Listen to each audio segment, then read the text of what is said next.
Poole is a disenfranchised liberal. At least that's what he tries to tell us that he is. And he makes his money by being the disenfranchised liberal who does nothing but shit on, well, liberals. That's just his shtick. I don't know why that's his shtick, but it makes him money, so I guess that's what he's doing. That said, recently there was a special election in Tennessee in the District 7, and during that election, there was a Democrat hopeful who we talked about in a previous video, and she had a bunch of controversy surrounding her because of Matt Walsh and others who decided to latch on to some random words that she said in a podcast that seemed to imply that she hated the city that she was running for. But I don't think that that's really a fair assessment of what was going on there. That said, let's see what Tim Poole has to say about all this. Scott's crushed in the Tennessee special election. You see, this was Nashville, and Aftyn Behn, the Democrat, was embroiled in a scandal because apparently on several podcasts, I think it was more than once, she just... Wait. Is it apparently, or is it I think? Which one is it, Tim? You're the journalist here. Is it on several podcasts? Is it more than once? Is it I think? I need actual solid things here, because what I saw was a singular instance of this happening where it got covered a bunch by right-wing media in an attempt to guarantee that she would lose the election. So I don't know what you're talking about, my guy, but let's hear it. Urge Nashville. In one instance, she said she hates everything that makes Nashville a hit. She tried walking it back, saying... That's not what she said. I actually listened to that audio, and she said she hates all the things that people say make Nashville quintessentially Nashville, which is a different statement.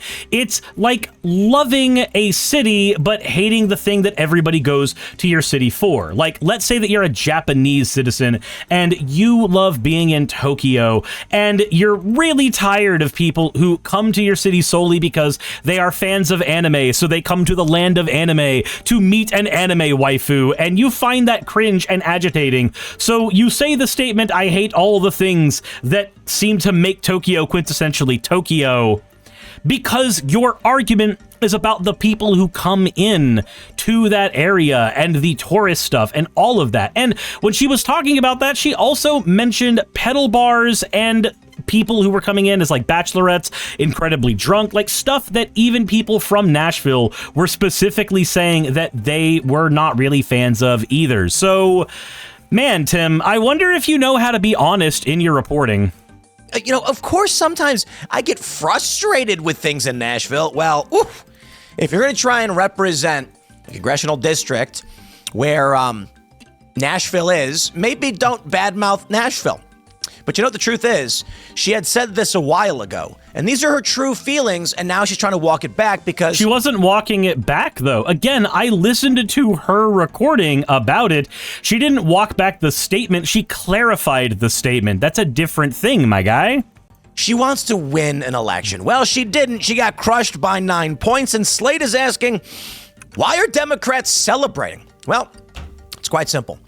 Democrats are smirking that in an R plus 22 just a year ago, they've whittled it down to an R plus 9. That is something to celebrate, though. Like, I don't know if you understand the significance of there.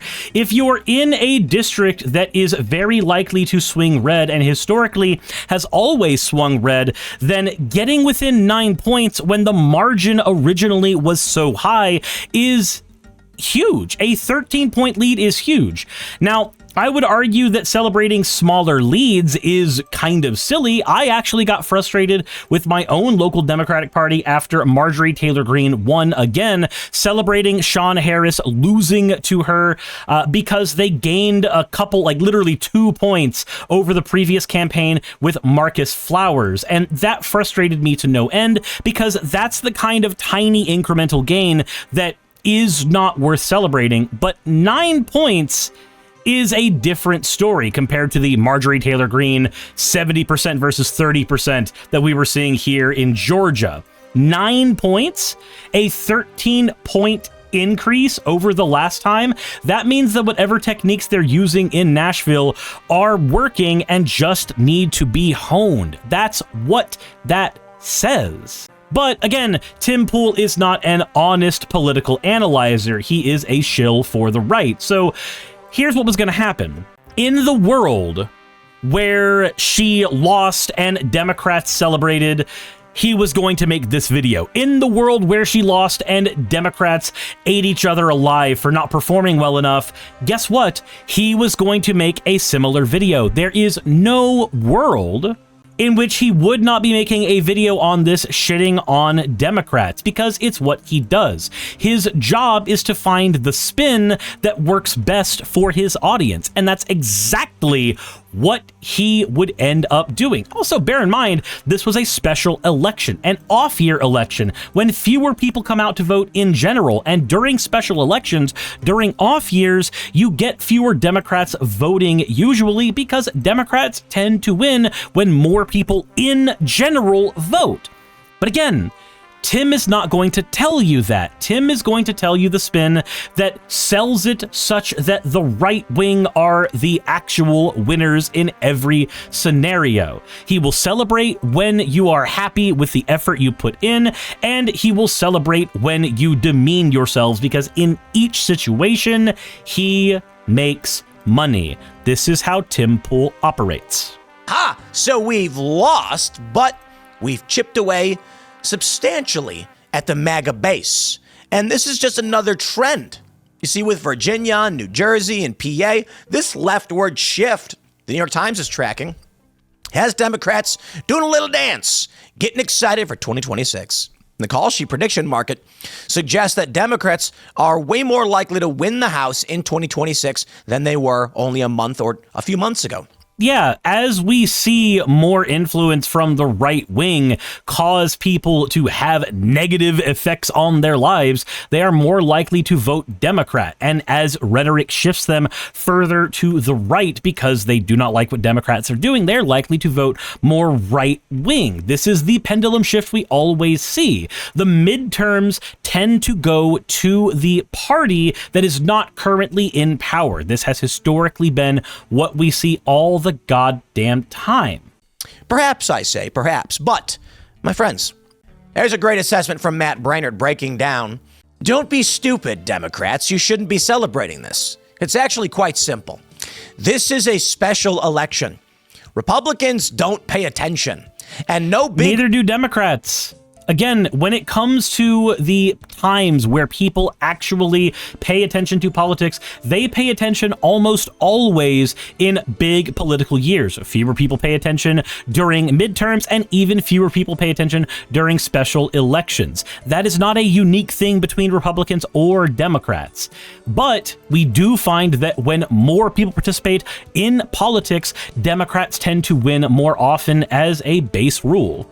Organization was pumping money into this. In 2026, when we go full bore politics, Republicans are going to reinvest in areas where they need to win, and Democrats are not. Or I should say, Democrats are not going to invest in those same places. To put it bluntly, this election only was close because Democrats were pumping money into it as they have nothing else going on. So when the midterm actually comes up, this district is safe, be it 22 points or 9 points. Democrats aren't going to waste money in areas where they know they can't win.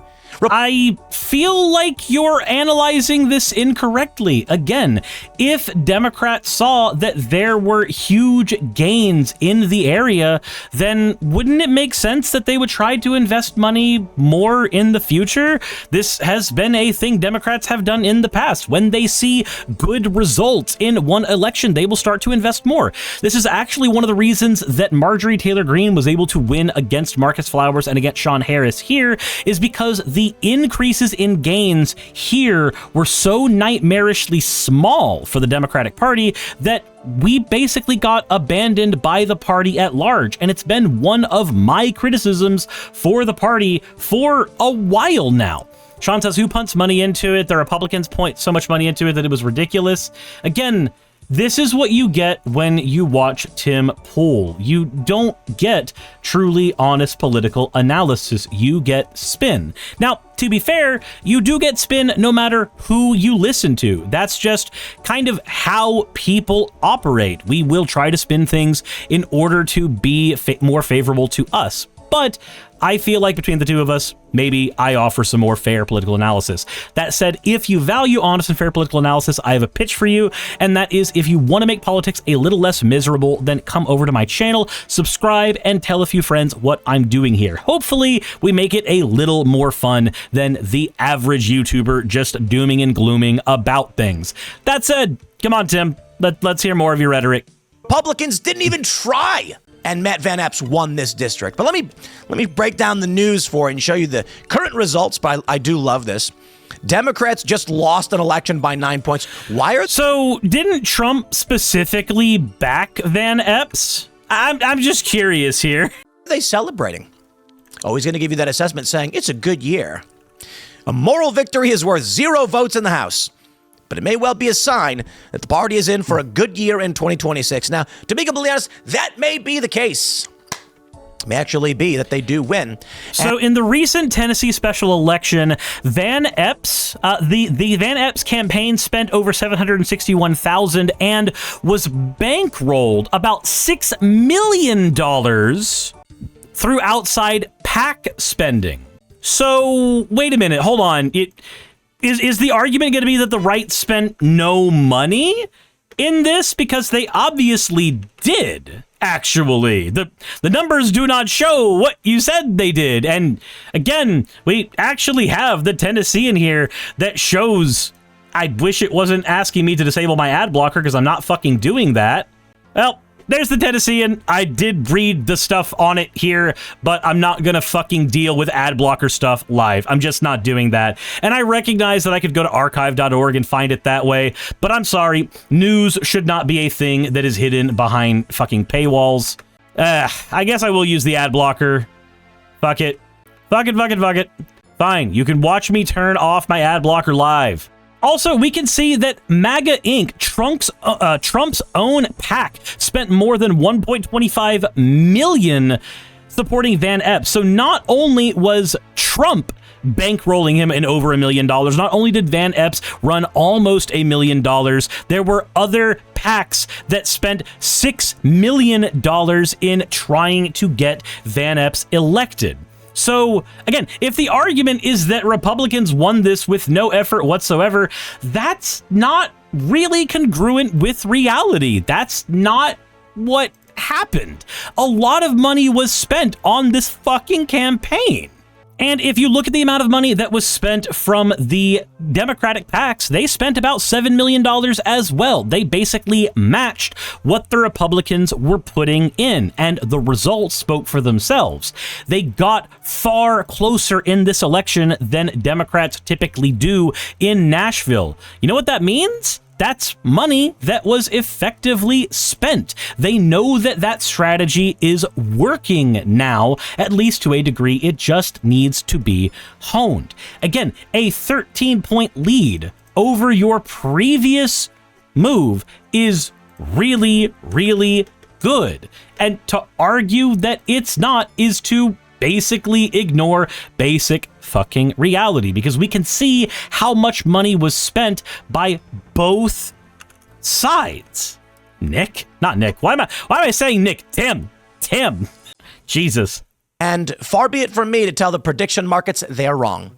But I actually still maintain that's not a guarantee. It depends on what Trump does. It depends on what the House does. But the one thing I will say, the one thing I will give the Democrats is that Republicans are do-nothing losers, and we're all demoralized.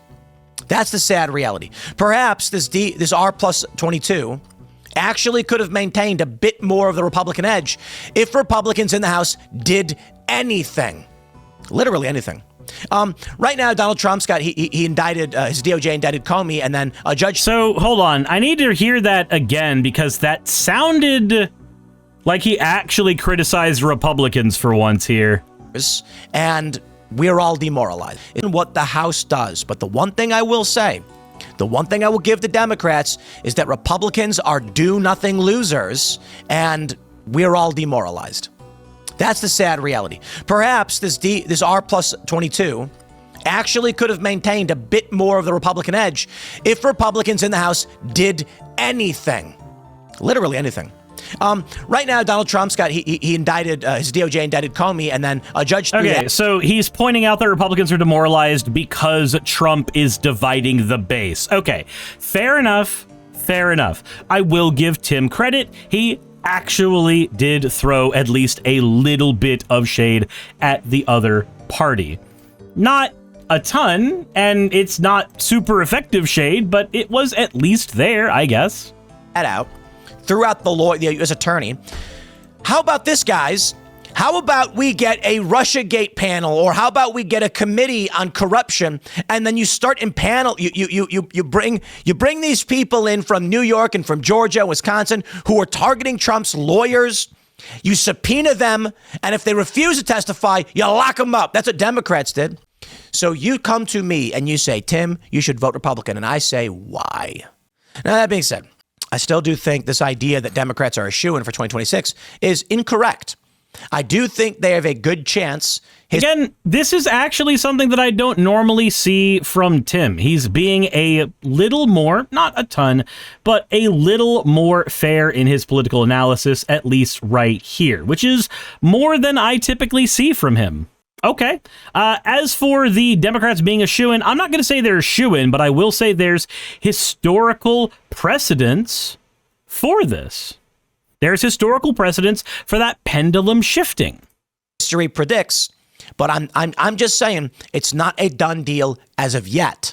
But to be honest, if Democrats do take the House in 2026, I will not be surprised. Slate reports.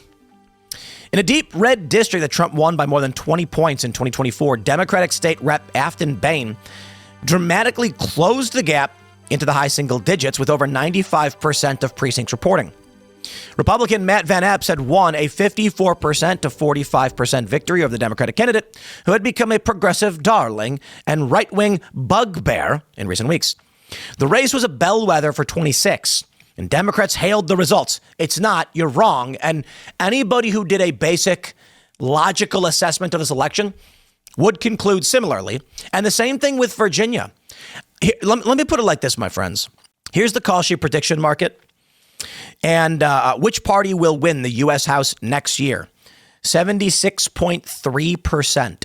Yeah. Okay, well, this is what the people seem to think.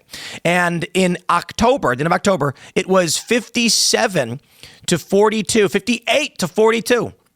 And now here we are with Democrats pulling up a massive lead of 76% likelihood to take the House. I believe this is because people don't actually understand. Now, the call sheet prediction market was wrong about Jay Jones winning in Virginia. He was the underdog after he came out saying that he wanted the children of his opponents to die murdered in their arms. Creepy. That's not exactly what he said. Bong the Ripper says betting markets are the people now. So while I would rather look at polling data personally, that's what I would think is far more important to look at. Tim looks at these betting websites probably because he spends a lot of money on those betting websites. That would be my guess. I could be entirely wrong there. That could be an unfair assessment of Tim, but I would assume if somebody is mostly using these sites, it's because they personally use them and try to make money off of them as well. And that he would want to kill Republicans. Yep. Maybe also, if he's talking about the politician I'm thinking of, the politician's exact word, well, not exact words, but the politician's words were more about the fact that people generally do not change and do not change their positions unless they are forced to, or unless something happens that hits close to home. Like, for instance, a lot of people don't end up advocating for gay rights unless they have a gay niece or a gay brother or sister or best friend. They don't end up advocating for trans rights unless they end up having a trans friend. This is a standard thing we see across human civilization. And likewise, we don't tend to see people who get up in arms about gun violence if they previously did not give a shit about it, unless, of course, somebody they know becomes a victim of gun violence or a potential victim of gun violence.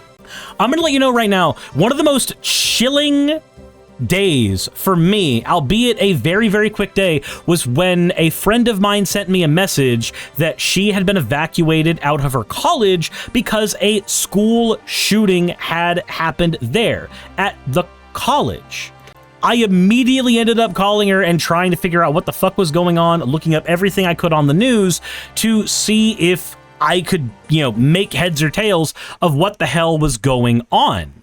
But honestly, I already did not want us to have more fucking gun violence before that to begin with. It didn't change anything for me. It just solidified that we treat guns more like toys in the United States, and that's stupid. As a gun owner, that's stupid. Maybe the Republicans should have released that audio right away, but, they didn't. And now we have this guy in Virginia, which is insane. I guess their concern was if they put it out too early, they'll just swap candidates. Sure.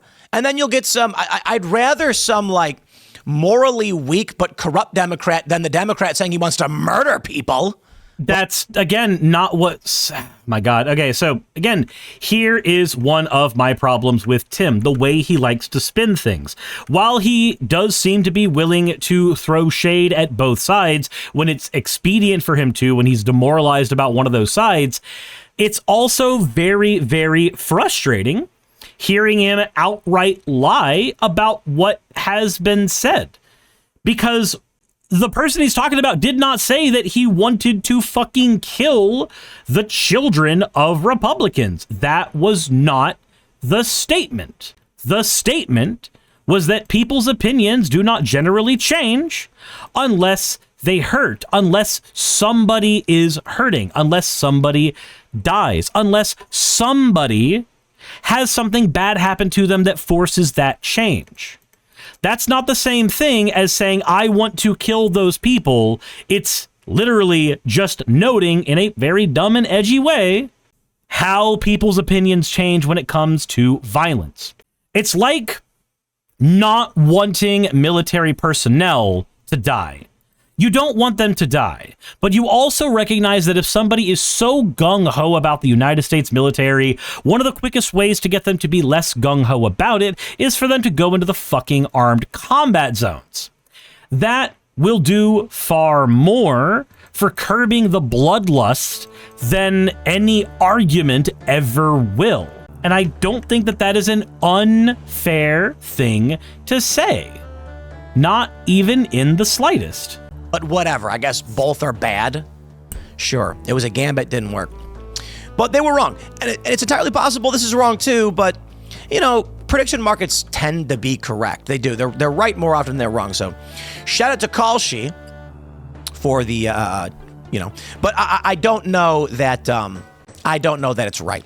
And I'm going to break down for you exactly why. So again, they're celebrating and saying it's a bellwether for 2026. And here's what they actually wrote. Want to know if Democrats can retake the House next year? Look at what's happening in Tennessee today. I just want to say, when you're a first order thinker, you'd say something like this. Well, my friends, here's Matt Brainerd with the actual logic. Matt Brainerd says the media will make a big deal about how much closer the Tennessee 7 special was than the presidential as some kind of referendum, but this is fundamentally dumb. Don't fall for it. I'm probably the only person who's going to explain the reality to you, and no media is going to have me on, so you'll have to read it right here. Well, I'm Tim Castle. In the 2024 congressional election, a strong, longtime incumbent ran with zero primary, Mark Green, and outspent the Democrat $2.2 million to $1.2 million. And there was no outside money involved on either side.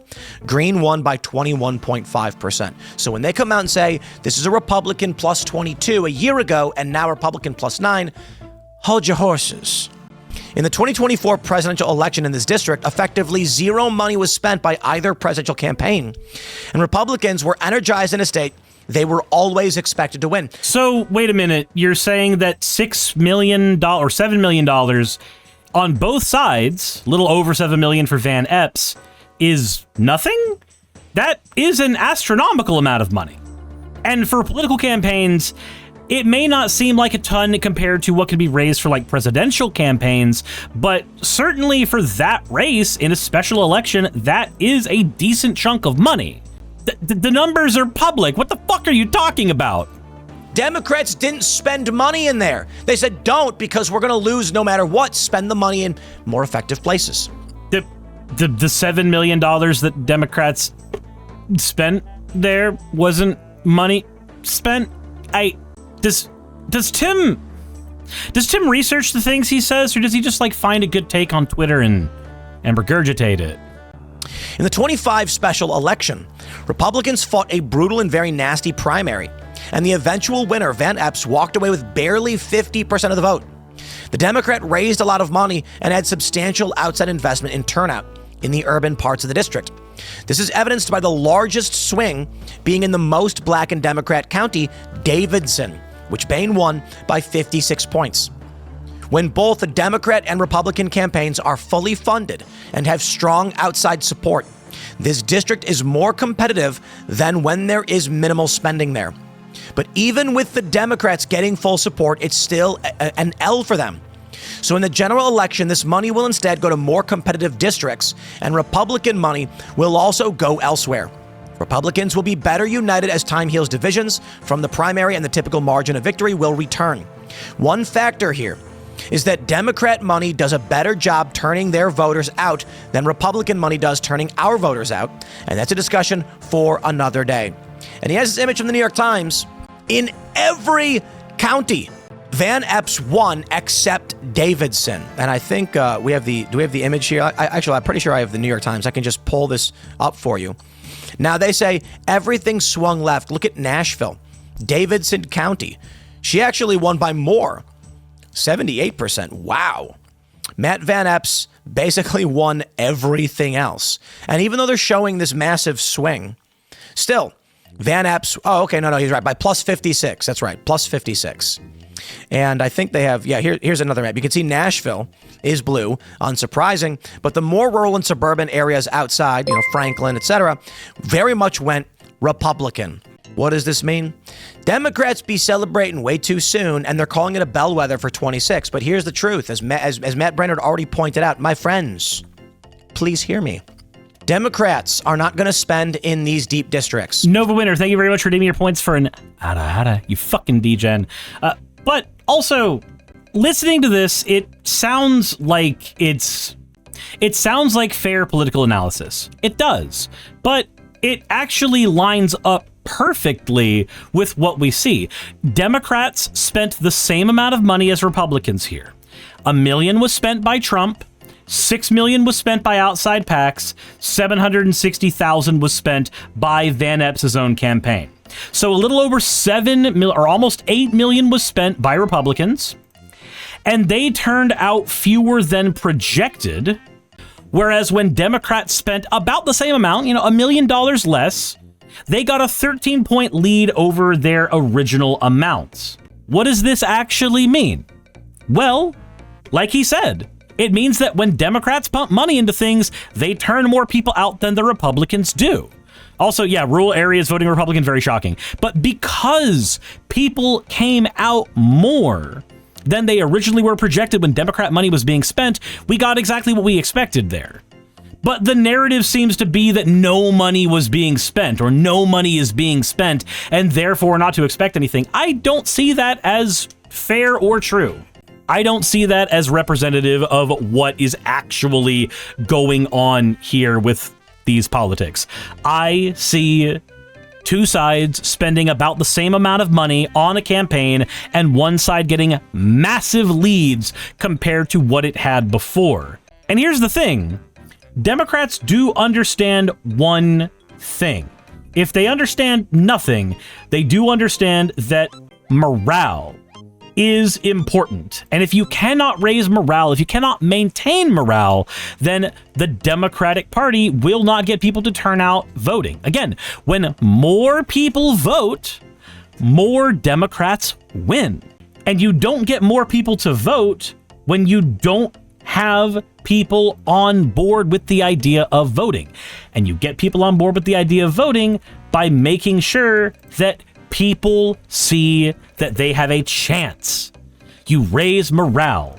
So when you do literally exactly what's being done here, you celebrate a win, no matter how small, no matter how marginal, you can keep morale up. Again, Democrats understand that this is an important thing for the long game. You need to keep people invested in politics. You need to keep people invested that their vote will matter. This is a story that they can use and they can run with. To argue that it's not is to, well, try to spin something so hard for one side that it's hard to argue that you're actually being fair. But that's really everything that I can get out of Tim's video, especially with the amount of time that we have left. That said, I do want to say, if you guys do value fair political analysis that tries to make politics a little less miserable to engage with, please consider subscribing to my channel and checking out what I'm doing over here and letting a friend know what I'm doing over here on the channel. That said, while I wish Aftyn had won, she did not, but we did get a lot more than we normally would have expected when there was originally a 22 lead for Republicans.